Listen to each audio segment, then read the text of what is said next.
The Drop with Frank and Brian is officially brought to you by Switch Suspension. Switch Suspension specializes in all vehicle chassis components. Lift kits, lowering kits, air ride suspension, wheels, tires, steering, and brake upgrades. They use all the best products from the best brands. And these guys are truck guys. You roll into their parking lot at the shop and they all drive custom vehicles.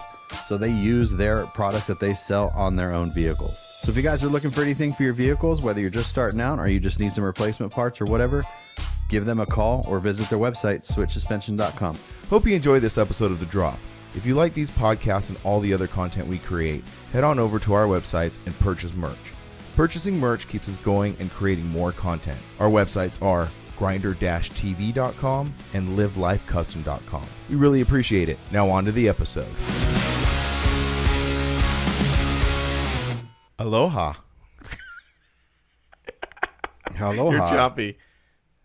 Yeah, unplug that that thing and plug it back in.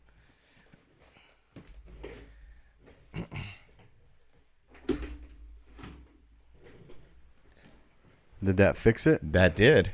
All right. I already did it. Did it once. It must be when I must have to do it when I get onto FaceTime. Oh, okay. Sometimes the FaceTime seems to be kind of messes with this road stuff, but it's fine. Yeah, FaceTime is definitely the culprit. Yeah. Well, we found that out last time when you were here and we were recording and there was no problem. Yeah. Here I am, man. I got a lot of stuff to talk about. This is going to be a really good episode, but I am a bit loopy, so bear with me. Okay, go ahead. All right. So I just came off of a overnight flight from Hawaii to here to home. I'm not a plane guy. I'm now taking my second trip in an airplane. I'm like, maybe the first one was like getting the jitters out of the way or something like that, or and then now I'm used to it or whatever. I don't like it. Like no, I don't mind doing it. You just need to take something for it. Like just a half of a because Cody wasn't either. He had to take what was it? The thing that the muscle relaxer. I don't know, like a Percocet. No, Jesus Christ. I don't know. No, it's just that's like that's a painkiller, isn't it? I don't know. Jesus. Well, I'm just gonna take some heroin. No, it's just a muscle relaxer. Just because you're just tense. You know what I mean? Yeah. It's just because you're constantly worried about something, right? And I know nothing's gonna happen. Nothing happened, obviously. It's just the whole thing of it, like the takeoff, the landing, the turbulence. Like it was actually a very smooth flight. There's very little turbulence, but what turbulence there was, I was just like, I don't like this. Yeah. And that was my kids' first flight.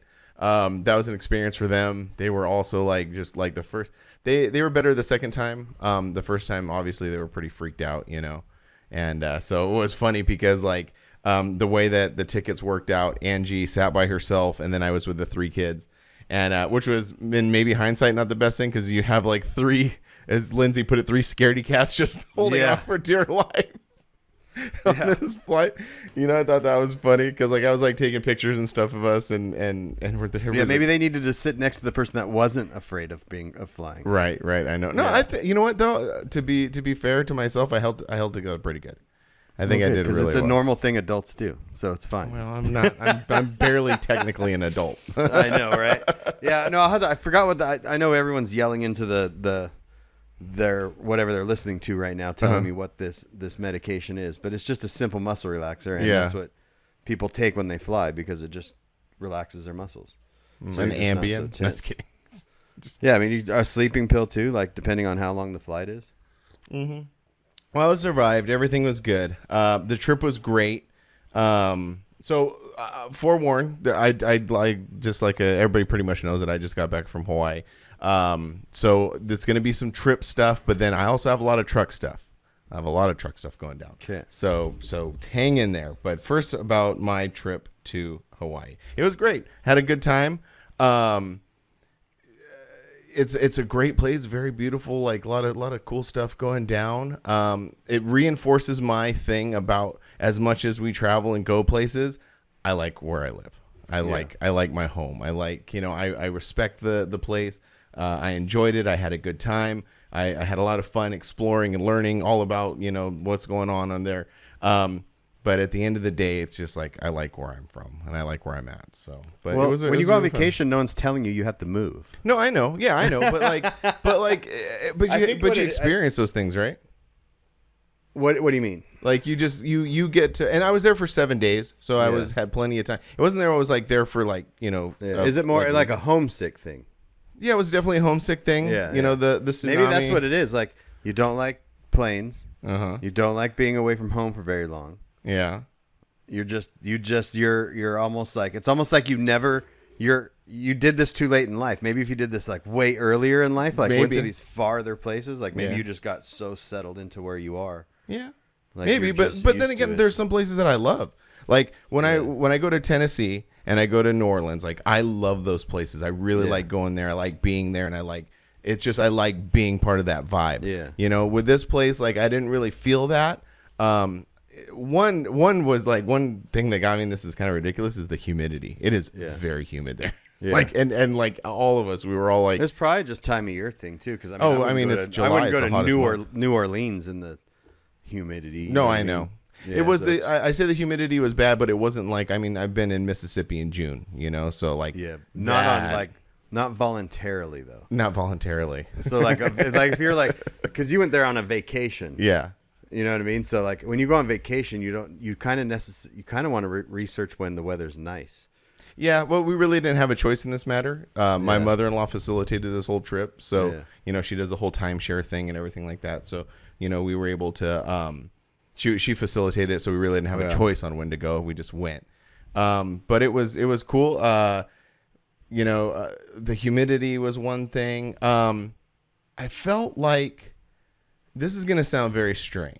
All right, but bear with me. So far, nothing you've said is strange. So go ahead. What do you mean?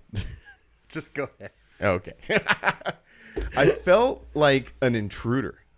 Yeah. Yeah, it's a weird vibe because like, Hawaii, like me, when I go places, and especially like exotic places like that, I like to like really kind of like find out what's going on. I like Google a bunch of stuff, like anything that pops in my head, I Google it and I learn about it. Like, when did Hawaii become a state? I understood that Hawaii was a monarchy. Like, what's up with that? How long was his monarchy? Like, well, who was king? Who was the queen? So I started doing all this research, and the more research that I did while I was there, I realized like, oh man, like I felt like an intruder, like I'm here on this like native land of this native Hawaiian land, and here I am just, driving around, just checking stuff out, which I understand, like, now it's like, that's just the way it is. Like, I don't think like Hawaii would exist the way it exists without like the tourist industry and like people coming and checking it out, but it was also interesting to find out like, just like about little different things about the cultures, that existed there before, and now here we are. So, but it's really cool. So the island that we were on is what they refer to as the Big Island, which, and we stayed in the town of Kona. Mm-hmm. I liked it because it reminded me of what I call my beach, which is Carlsbad, which is a small, like seaside village town. That was the same vibes. It's super small. The whole island is very rural. Like it's not like Honolulu is on another island, which is more like, I've heard that referred to as like LA. It's basically like Oahu. LA. It's small, and there's 2 million people on it. And then like when I went to Hawaii, I went to Maui. That's what I was going to ask you, which one you went to. Which is small, but there's only like 200,000 or 300,000 people on it. So it's a smaller island. It's more laid back, but there's still like like shopping and tourists and all that stuff. But it's not Oahu. Oahu is very big city-ish. Yeah, lots of crime, lots of like they tell you when you rent a car there, like just leave the windows down, don't leave anything in it. Oh, okay.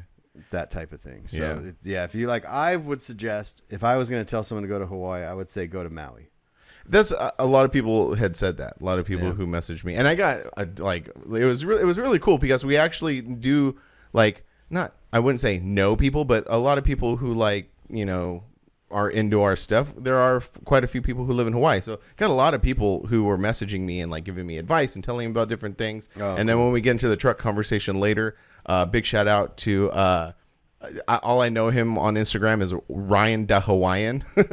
So he was really like, he like really helped me out as far as like the truck, like figuring out the truck stuff. But like tons of people, our buddy, Pineapple from Nevada and his brother from Utah, like just, you know, he was shooting me messages and telling me different things. And like, it was really cool. It was really cool to have this like network of people who are from there or have experienced it, and other people who've just visited and have great advice. Man, sorry, man. Notes, Frank. Notes. No, my brain is just freaking fried. I've been writing down stuff in my phone notes now instead of this, instead of writing down. Yeah, that's what I've been because doing. anything like any little thing like this, like names, because I'm forgetting.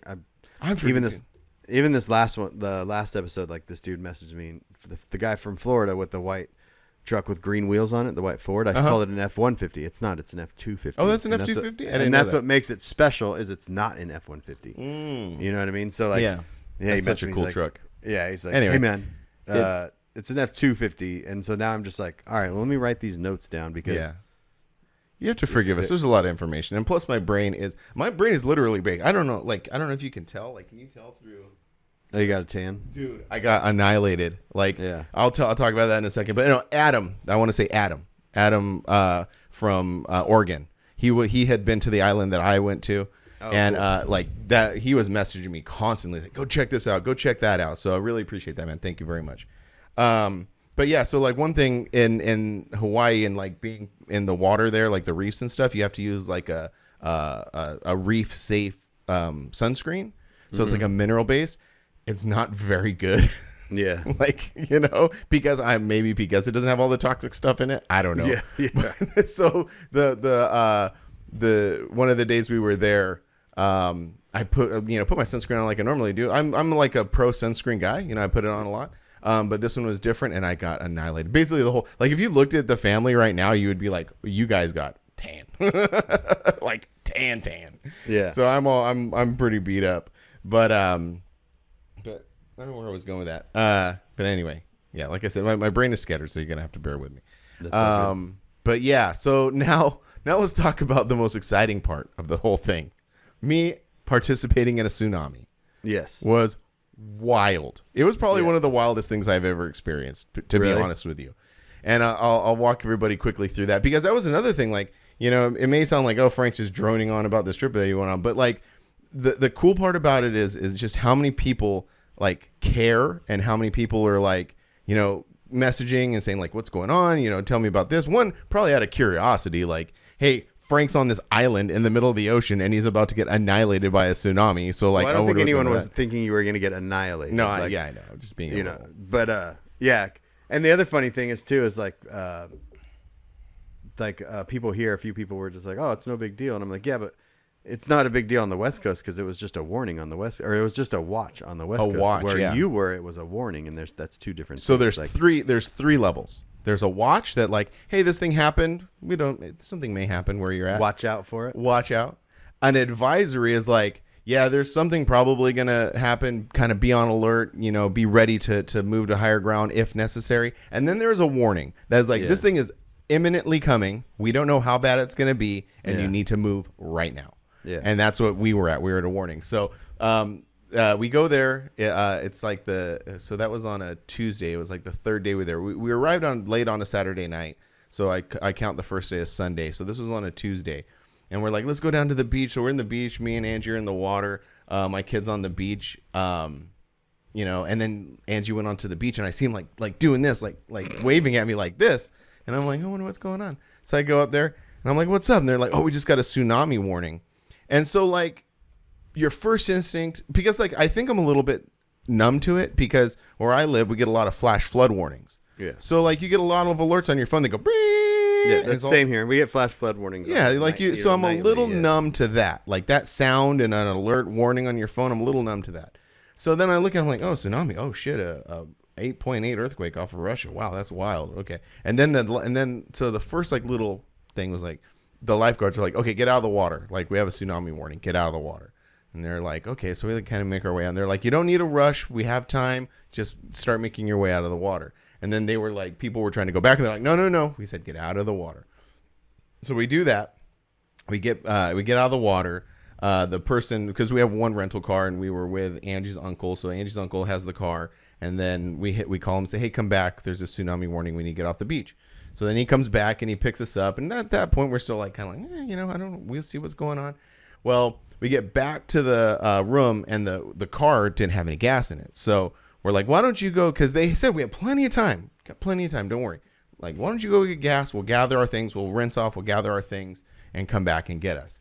So then he leaves. We start doing that. And the moment it started getting real is we sit down on the patio, kind of like, I wonder what's going on with this thing. And the tsunami alarms start going off. Yeah. And it's like an air raid siren. Yeah. And it goes, that's when we're like, oh shit, I think this is like a thing, right? Yeah. So then we kind of like pick it up the pace. Everybody's at this point is because like, look, I don't know what's going to happen. I just know that there's this imminent tsunami coming. Well, were you watching? Because I was watching the Hawaii news. They were live on YouTube. Yeah, that's what I ended up. Well, so I ended up watching that. Like at that moment, I wasn't really consuming any media. I was just sort of like putting together a plan. Look, and I'm like the guy. Well, I'm not the guy, but I'm like supposed to be the guy, right? So I'm like, hey, look, we need to start putting this stuff together. And I go into this mode when crisis happens. Like I get like super like monotone and kind of serious. And my kids know that when I start talking like that like things are serious. So I start talking like that. I'm like, because okay, you're taking all your focus and putting it on that one thing. Right. There's nothing else. Yeah. Nothing else. There's just so like I'm like, get your stuff together. And then when I start talking about moving our stuff up to the second floor and start putting together, because like Mike, that's Angie's uncle. Mike is taking a long time. So I'm like, what about if we get stuck in this hotel room? And it's on the water. Like the water's. Were you on the first floor? On the first floor, on the water. Yeah. So it was like whatever. If it got rowdy, like that's And so the other thing that was interesting in the back of my head is I had you've heard about the 2004 tsunami, right? In Indonesia. Yeah. So that's sitting. I just like again when I research stuff, I just like started like Googling and learning about stuff. And a few years ago, I went down that rabbit hole watching footage. I don't know why. Just do you remember watching that all live? No, I don't. Oh yeah, I remember that time ago. vividly. Like I remember that watching that on TV. Just like, I mean, I don't remember it live. Insane. Yeah. Well, so.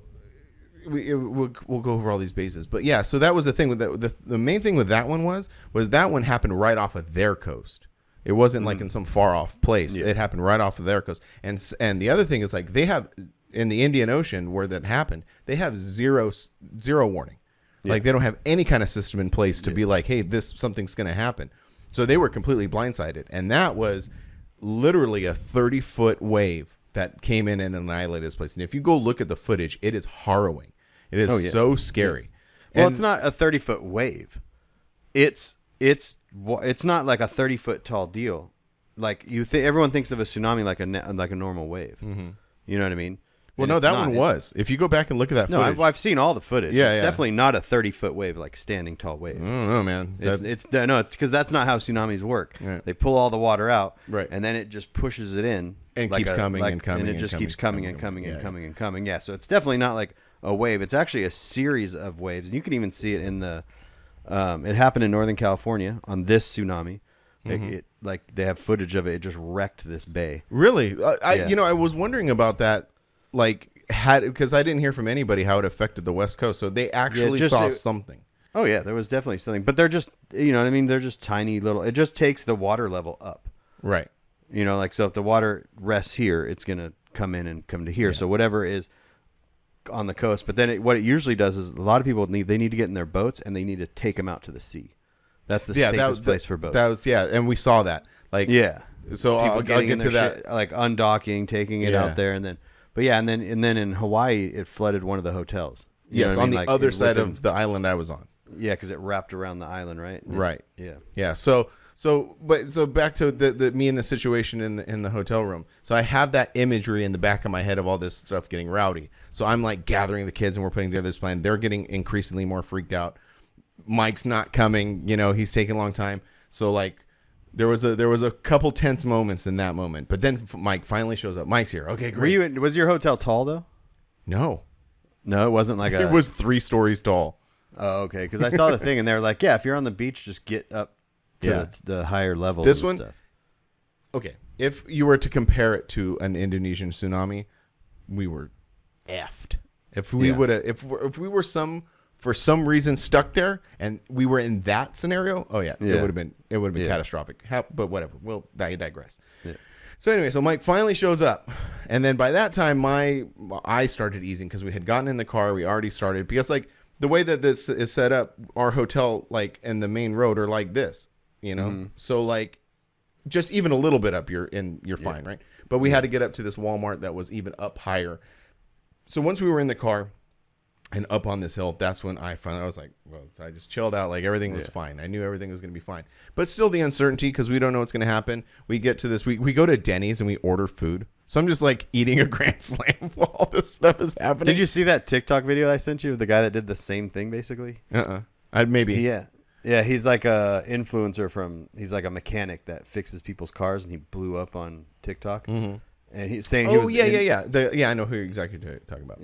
Yeah, and he did the same thing. He's like, oh yeah, we're in Hawaii, mm-hmm. and they were chilling at a Walmart. Yeah, everybody was just waiting because like it was almost like a countdown because like on the hour, 10 minutes after the hour on the hour, they were putting out warnings saying, the tsunami's coming.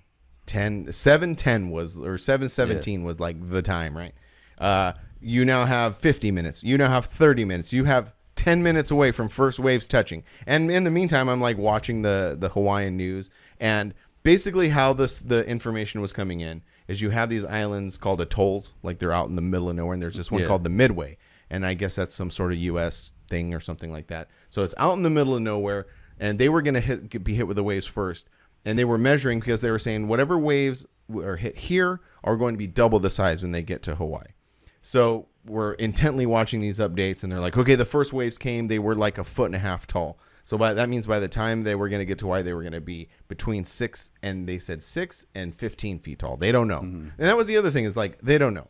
But I have to hand it the most kind of like amazing thing that I realized throughout the whole process are these scientists. Like they had the like accurate information. Like it wasn't like they were like kind of guess. I mean, they were kind of guessing because they didn't really know what was going to happen, but they had a really good idea. So you have all of these really smart people out in the middle of the ocean, like figuring this stuff out, feeding this information back to everybody sitting there. So it was absolutely incredible to me that like, you know, this all this information was just being presented to us in real time. It's also different too because we're the things we grew up with.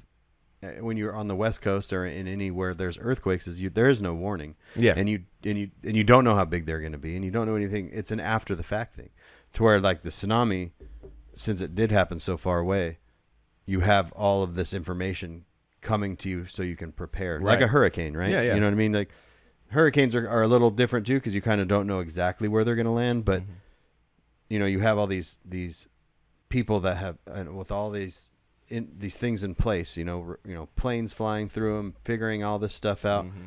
And then that gives us as residents or tourists the proper methods to go about things so you don't have to freak out. Yeah.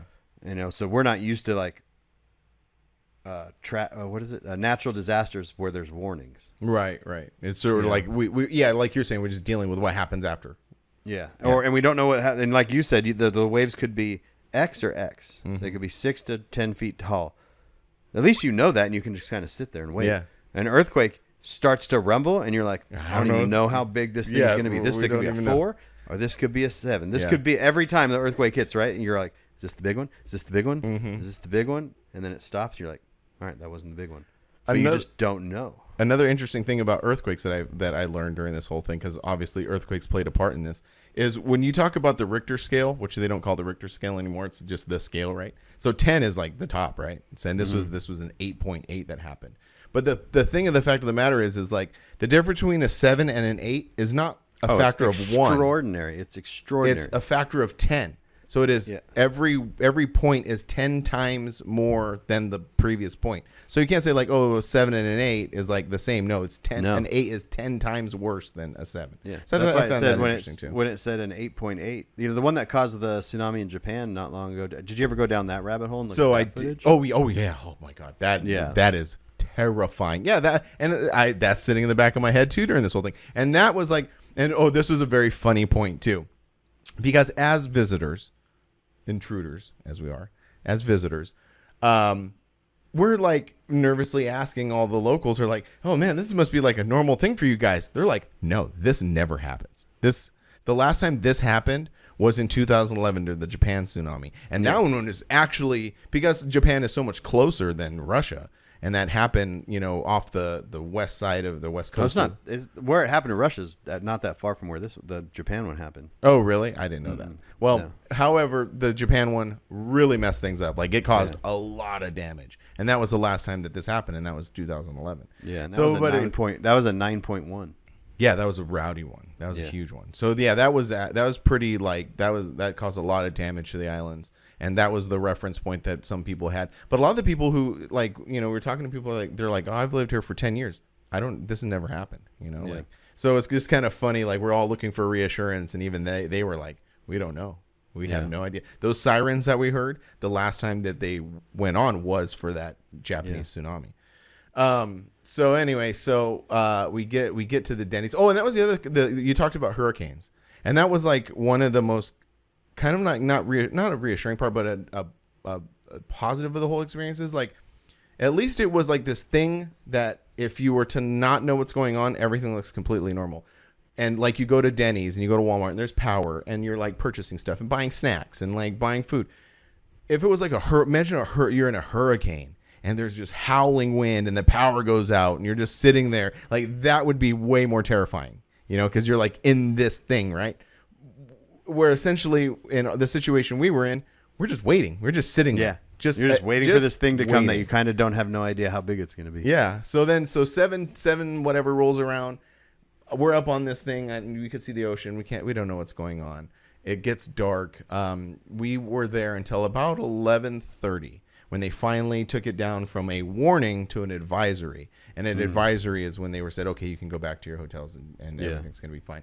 So then the next day, like I kind of felt that maybe this was my brash nature, but I'm like, I'm not letting this thing beat me. I'm not scared of this thing. I'm going back out there tomorrow and getting in that damn water, and I'm going to go in the ocean and do what I normally do, because like I didn't want it to like, even though I'm a very extremely anxious person, and you know that, and everybody knows that, I didn't want to be like scared, or like it make me not do something I normally wouldn't do. So we freaking rocked down the beach the next day.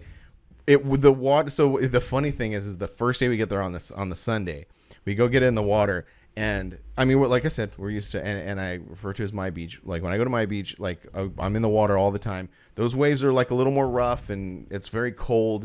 That's just the way the Pacific is. So the first day we get there, there's these gentle rolling waves in crystal clear blue water. That's kind of like a little warmer blue water. And Angie even made the comment like, this is like so chill. Like Angie normally doesn't get in the water, but she's out there in the waves, and we're kind of just rolling over the waves, But the next day, that Wednesday, I think there was still some sort of energy moving through the water and stuff, and it was a lot more rowdy, man. There was bigger waves. There was probably, I couldn't measure them. I don't know how they measure waves, but they were very tall waves, and I'm used to doing it. So like, dive under the waves and stuff and just chill.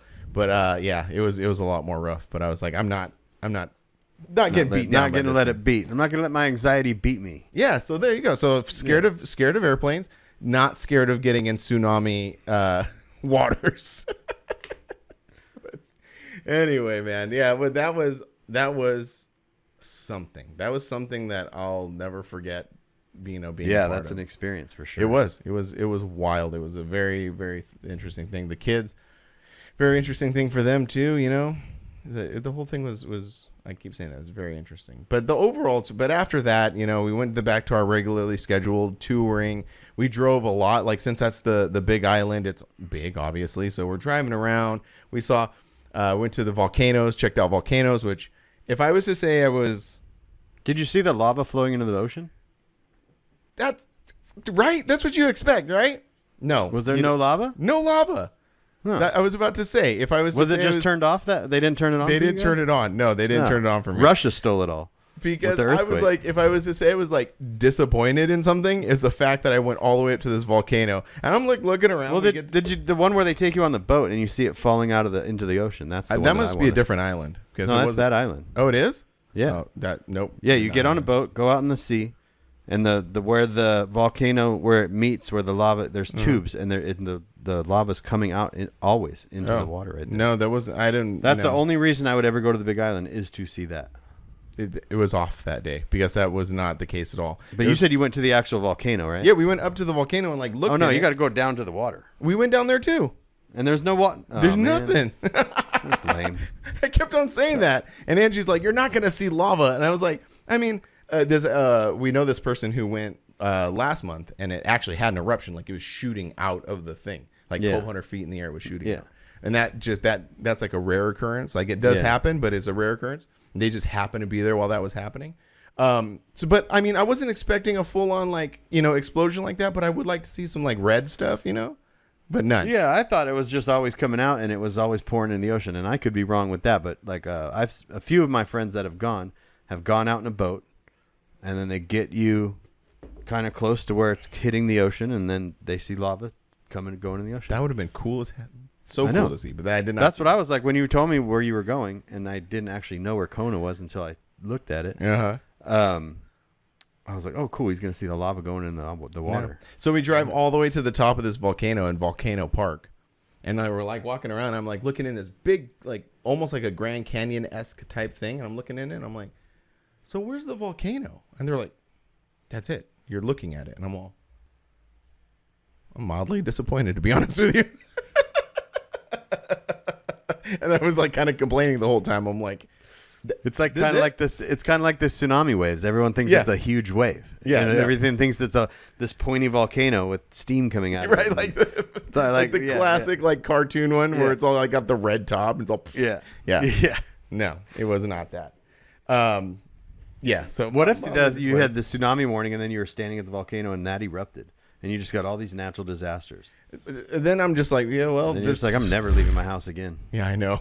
Yeah, never come to the middle of the ocean. Yeah. Back to the tsunami. To finish that story, the next day we get up to assess the damage. There was no damage. Nothing happened. However, on the other side of the island, which is Hilo, like they actually like had some things happen, which was some minor flooding. Like there's a hotel that's like right. There's two things. There's a hotel right on the bay, sea level, and then there's like this thing they call Coconut Island. It's got a parking lot, so the parking lot flooded, and then the water came to the door of the hotel, and then that was sort of like it. But I guess traditionally, the way that this happens is that side of the island always gets hit harder than the Kona side of the island. So anyway, so that finishes the tsunami thing. But yeah, checked out volcanoes. I walked through a lava tube. That was super cool.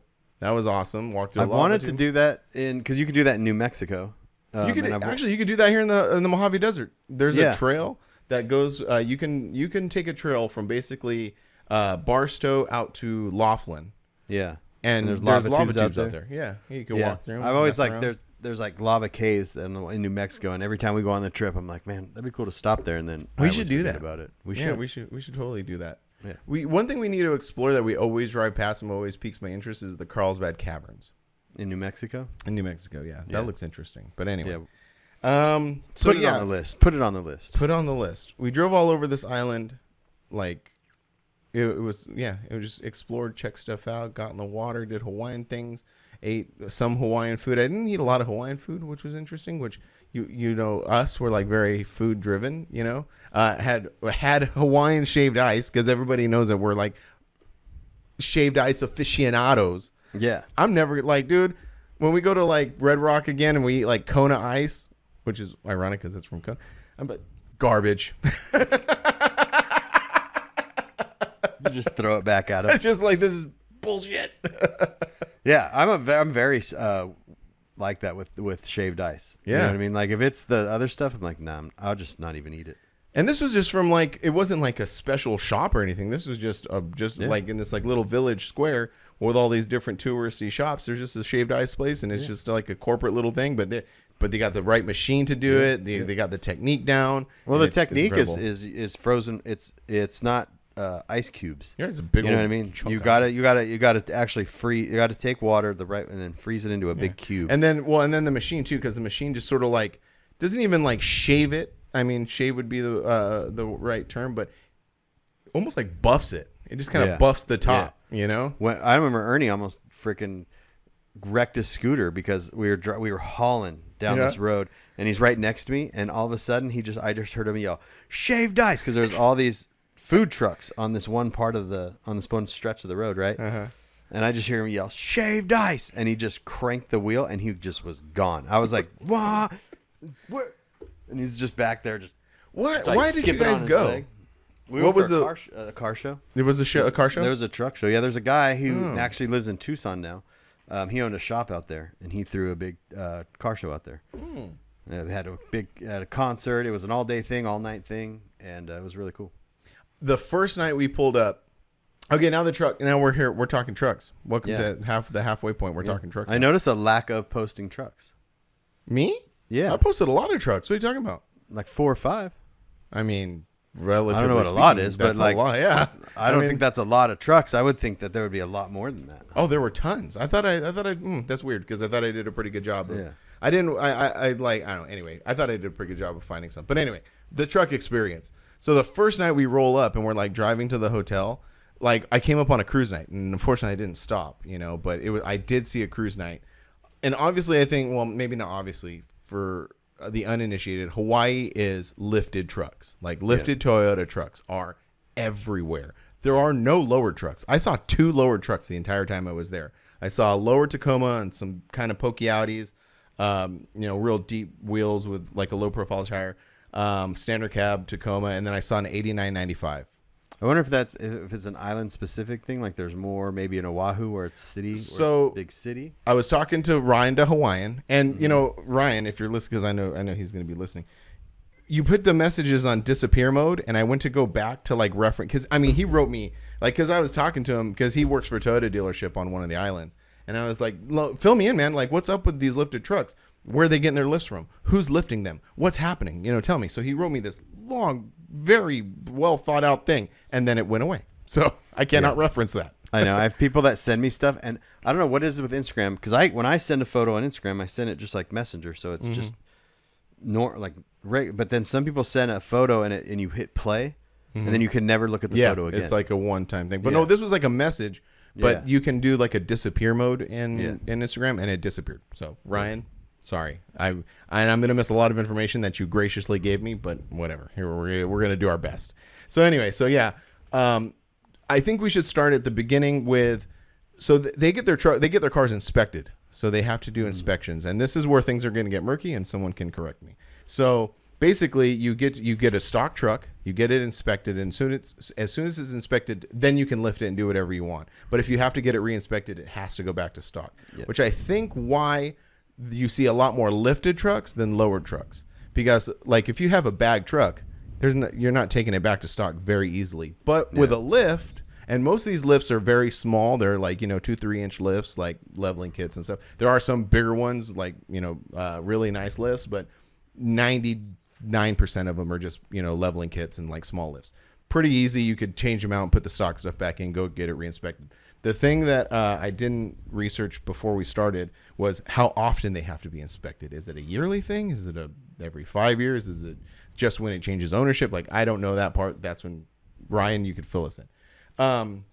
So that's why I honestly think there are no lifted truck, or not too many lower trucks, especially bag trucks. But I guess on Oahu, there are more bag trucks. MJB, my buddy Michael, like he says like, oh no, the island I went to had tons of lower trucks. So again, yeah, you're right. Probably it's maybe specific to the island, but this island in particular, a lot of lifted trucks, obviously all Toyota, which is funny because like, back to that whole like intruder thing and like tourist thing, like a lot of these tourists I noticed when they get there, like they're like, I want the island experience. I'm going to get a Jeep. No one drives a Jeep. If you want the island experience, get a 4Runner, because that's what everybody's driving. Yeah, like we got Jeeps when we went to Maui. Yeah, but that's from not the rental place. But it doesn't matter what you drive. No, you're not trying to fit into with what everyone else drives. Some people are just trying to. Yeah, but you can't take the top off of a 4Runner.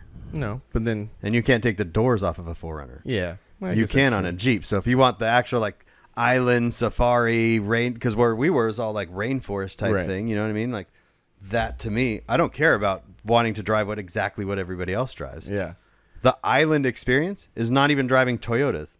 Well, I don't know. The island experience is not driving vehicles at all. You know what I mean? Like if you want to go back to like that intruder is the one that brought the car there. Yeah. or the one that did that influenced that type of thing. So like, yeah, I don't think it. I just think it's funny because like, I do think it's funny because I think that in some capacity, people who do visit want the most authentic experience. It's just an observation. Like if you want the most authentic experience, drive a 4Runner or a third gen. Oh, also there are only third gen Tacomas. Yeah. There are no first there. I mean, there are some second gens, but mostly third gen, which is what the like 2012 to 2021. Well, it's funny because this one guy messaged me. I don't know which island he lives on, but he has a Toyota yard, and he's got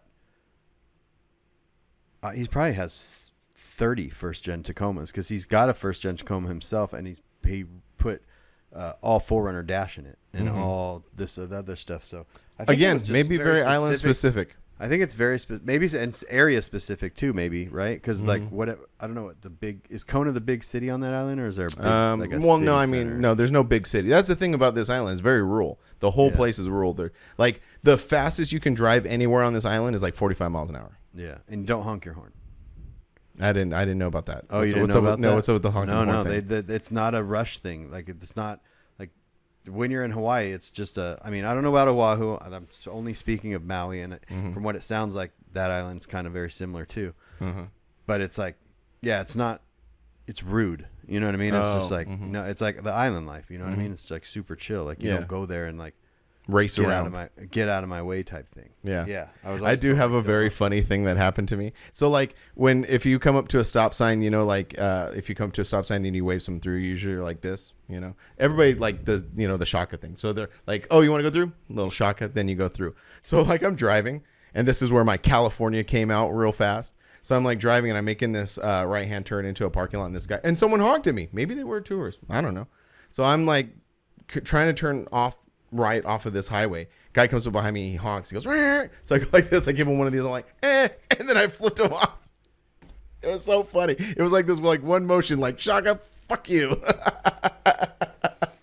And then I quickly came back to reality because I realized the entire family was in the car, like Angie's mom and her uncle and everybody. So I'm like, oh, maybe I should tone that down a little bit. Yeah, you're trying to flip off Hawaii locals. That's probably not a good thing, right? Probably not a good thing. No. Yeah. No. Probably not a good thing. They're gonna spear you. Wait, no, that's terrible. I take that back. That's very racist. Pardon me. Anyway, back to Toyota trucks. We're talking Toyota trucks here. We're not talking about anything like that. Correction, I saw 3 lowered trucks. One being this super cool Datsun, like a 720 Datsun. Or no, a 620 Datsun, the one before that. Super, like, it was like this off-white lowered red Steelies. Super cool. From Washington. Not from Hawaii. I found that very interesting. So let me go over my notes here. Oh, so my theory is, and you kind of tore that apart with saying that you know someone who has a lot of first gens, because I only saw 2 or 3 first gen Tacomas that were lifted. One was very clean. The other 2 were pretty janky. And I was thinking, like, I wonder if rust is a problem, because like I did see a lot of like abandoned trucks, like cruising around, and you could like see in people's yards all like covered with grass and stuff. Like I saw a lot of 8995s. I saw a couple first gens, and they are like destroyed, like rusted. I wonder if it's on that island, because on Maui they weren't allowed to have junkyards, so people would just drive their car, park it on the side of the road, and leave it there. So no, that's what this is. That's what I saw. When you're driving around, there would just be abandoned cars on the side of the road. Yeah, it's exactly what I saw. I saw this Ranger with like no wheels. Like someone parked it, took off all the wheels, and just like, screw it. Yeah, and now it's just part of the scenery. Yeah. It just kind of I noticed a lot of those that just sort of like just got overgrown with like palm trees and grass and stuff. But then that's what I thought. I said, like, is it maybe a rust thing? Like just the rust is so bad that they just rust in people. It doesn't. Most of the rust in these areas isn't from the snow. It's from the salt that they put on the roads. Well, I don't know, man. I saw a first gen extra cab with a hole this big in the side of it. Oh. That was just rusted out, gone. And then it's also, I take that back. It's also surrounded by salt water. So yes, I think that has a huge factor. Because also we went on this like trip to this, again, like the whole history part of it. So the king of Hawaii was actually born in on that island up in the northern part. So we went and visited this little city that he's from and stuff. So we're like cruising around. I look and I see this F-150, like a OBS F-150, literally gone. Like it was all so rusted, it was gone. It was kind of that might be it. That's crazy. why you don't see like a lot of older mini trucks down in the South or where they do salt the roads. But like when you were looking for your Tacoma, and it's like a good place to look is Washington, and you would think, oh, it's always raining up there, it's rusty, but it doesn't because they don't salt the roads. Right, but I think because of the salt in the air, because of the salt in the air, and it's so moist. I think that's it. Salt in the air, and it's always moist. Always moist, yeah. Yeah, so I think that's what gets them. Speaking about OBS Fords, I don't know if you saw my Instagram. This is probably not going to. Also, this is, like I said, this is a Sunday, so this episode is going up tomorrow, Monday morning. So this is not going to have a lot of photos involved in it. It's absolutely zero photos. No photos. Yeah. So, but if anybody caught on my Instagram, I saw this super cool OBS Ford lifted. It was like, I think it was a 4-door. I don't know if it was a 4-door extra cab, but nice big lift. It had like some 24-inch billet wheels. Like it was pretty proper. So that was pretty cool to see. But yeah, so that was the thing, is that like tons and tons of third gens. Yeah, that might be it. This was also a funny observation that I made. So it's very interesting that Toyota trucks, 4Runners and Tacomas make up the vast majority of vehicles on this thing, which is ironic for a place like using Japanese trucks on an island. That was almost obliterated by Japan. Yeah, I thought that was like, I was just driving and I was like, that's ironic. But then again, so like I was telling Angie that I'm like, it is ironic that we're on an island full of Toyotas that got decimated by a country that makes these things, but also we did get them back in a particular way. So I think it's all even. Well, I mean, maybe obviously the reason I know, like, people take Toyotas down to Central America, when people see the in tow, they think they're going to Mexico, and they're not. They're going to Central America, or they take them to the Middle East, and there, right? Because it's an island, so there's not. You want the thing that lasts the longest, right? Like, you want the thing that you don't need to buy parts for as much. You want the thing that not going to break down. Not going to break down, yeah. Because if you're in the middle of nowhere, or you're in a country that doesn't have a lot of parts or whatever, it's more cost effective to buy the thing that you don't have to replace a lot of parts. I think that makes a ton of sense. I think that nails it on the head, actually. So then I asked our friend Ryan. I was like, okay, man. So where are people getting these parts? Like, obviously you're on an island. You got to import these parts to the island. What's happening? He's all basically.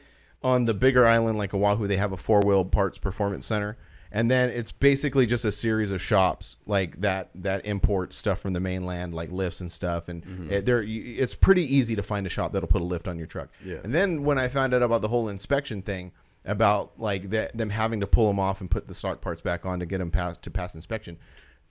These shops must be doing very well, lifting trucks, lowering trucks, lifting trucks, lowering trucks, So, I mean, I bet you there's quite the economy of like, It just keeps them all going. And the other thing is, to another observation that I made is like, I only saw maybe 1 or 2 janky trucks. The majority of them are nicely done. They're not like sticking hockey pucks in these things to lift them. They're using good parts. Like I noticed a lot of leveling kits, but a lot of like Fox struts or like Icon. Like I saw a few Icon lifts. I don't know about McGoy's, but I'm pretty sure a lot of McGoy lifts and stuff like that. When it comes to those little lifts, they're just all bracket lifts. Yeah, that's all and they're all pretty much the same thing. You know what I mean? Mm-hmm. Yeah. I only saw one. Maybe no, that's not one. I saw a handful of like over the top, like super nice, like crazy stuff. Oh, like long travel stuff. Like long travel stuff, like nicer shocks, like nicer wheels. A lot of standard wheels, a lot of method wheels, a lot of things like that. But every once in a while, you would see like a really nice set of like American Force or American Force wheels and stuff. So yeah, so I thought that let me go over my notes here. Yeah.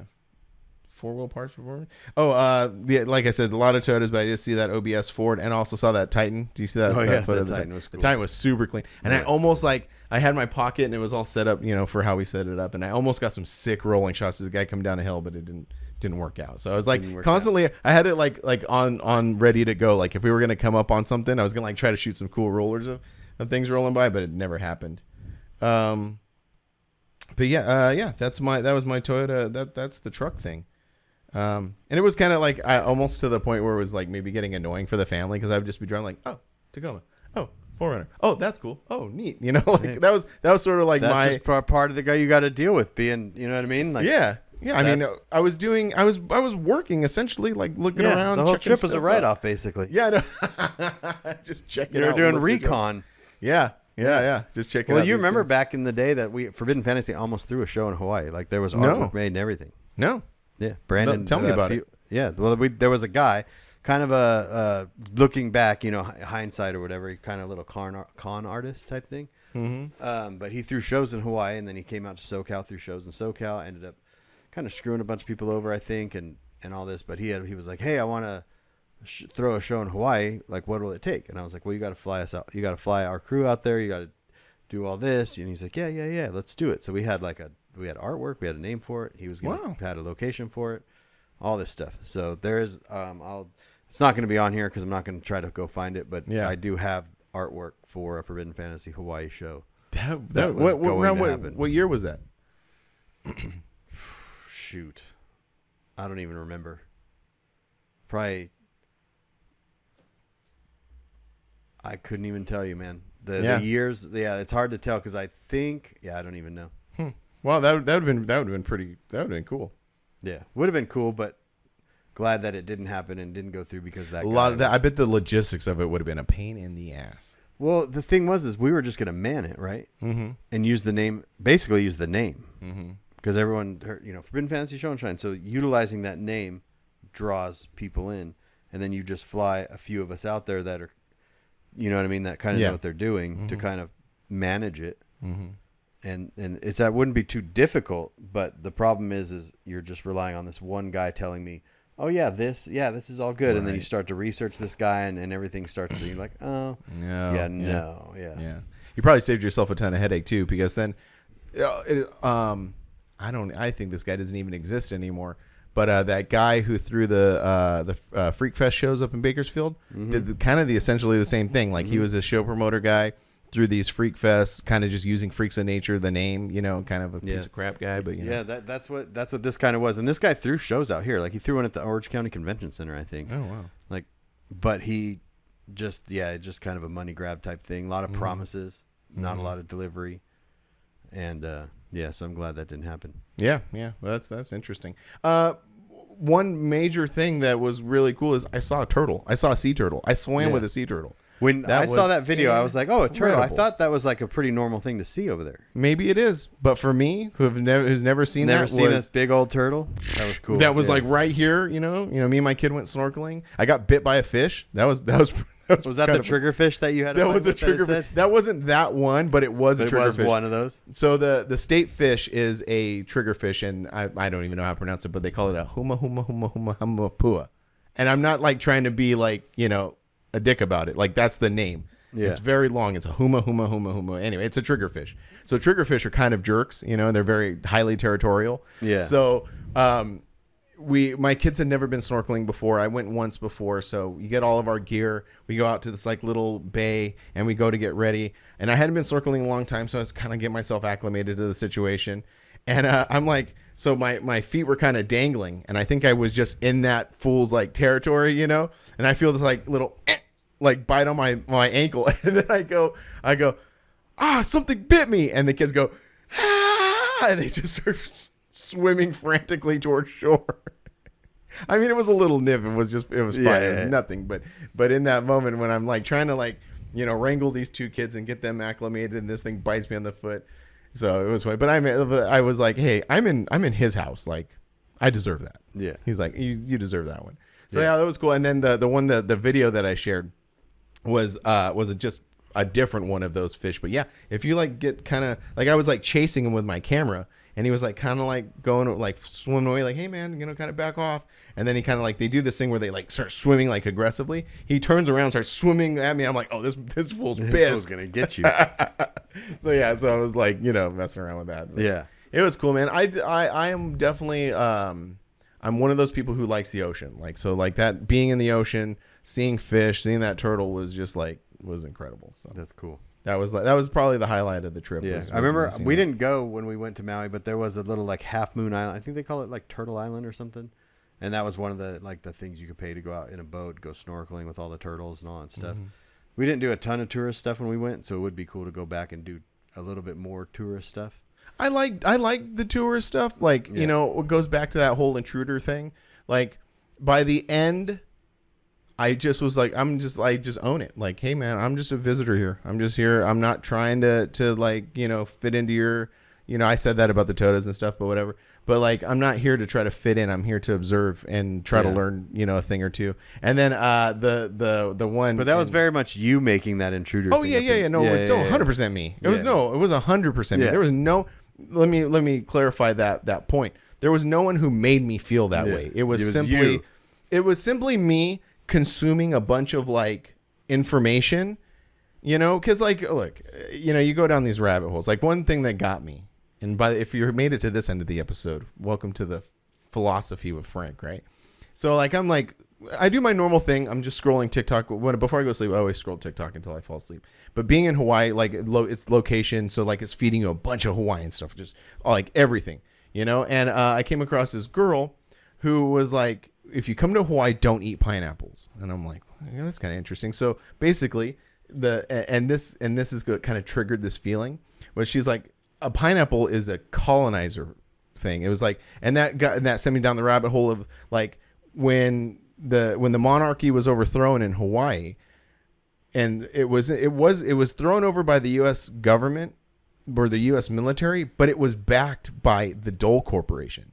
So the Dole Corporation staged a coup against the monarchy of Hawaii because they wanted to plant pineapples there. They wanted to use their to get their South American pineapples on a place where they could grow them and then you know import them or export them to the mainland. Like, they needed that. So these American businessmen or not American businessmen, or maybe they were, I don't know. These Dole businessmen got together and kind of like got the U.S. government to go over there and overthrow this monarchy. So like, she's telling me this thing, and I'm like, I guess because I'm half white, my half white guilt started like kicking in. I'm like, man, I don't think they want me here, you know. So that's where that stemmed from. Yeah, I know that's ridiculous, and I know that, like, but you know.